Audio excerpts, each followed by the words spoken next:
Hey, Jinx here. This is we're going to be looking at Romans chapter 1.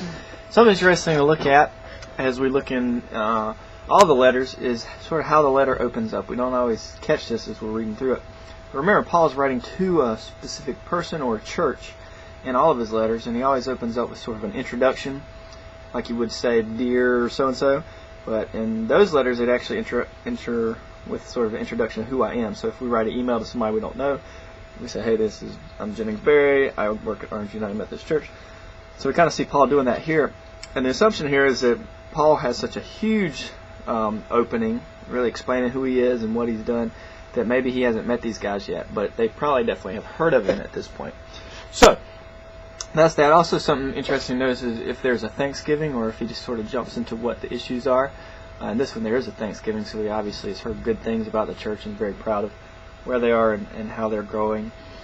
Now, Paul enters into a dialogue that I think is an ongoing dialogue that we have in our church today, and that is on the issue of sort of this wrath of God on the people, and ultimately God turning the people over to their own choices, I guess you might call them. So at this point in history, he's talking about how basically how these people had many options to go to God, but instead they chose to go for something lesser than God.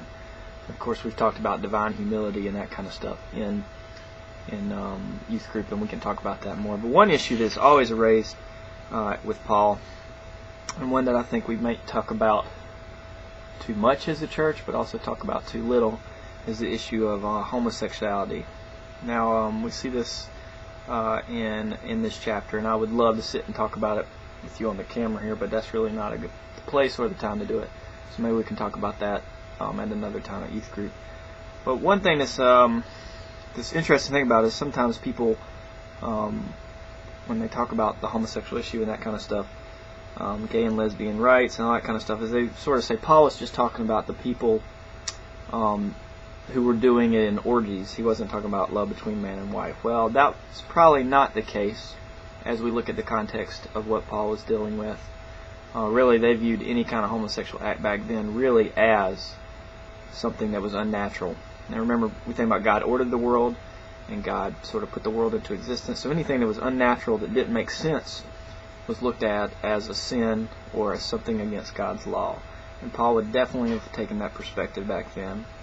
We also see, just sort of contextually, even in, and I can go into more of this later, but even in the Greek culture, they saw homosexuals lifestyle as something that might be unnatural, but they also was something that was very common among the Greek and Roman culture, homosexuality.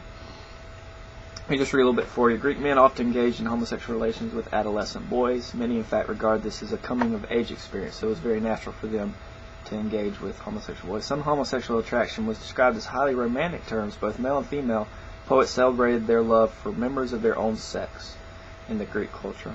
The Roman Emperor Hadrian was so overcome with passionate love for a young man named Antonius that when the object of his affection drowned, the grief-stricken emperor decreed that he be worshipped as a god. The Jews, by contrast, regarded homosexuals as by nature depraved, an attitude founded upon biblical texts such as Leviticus 18:22.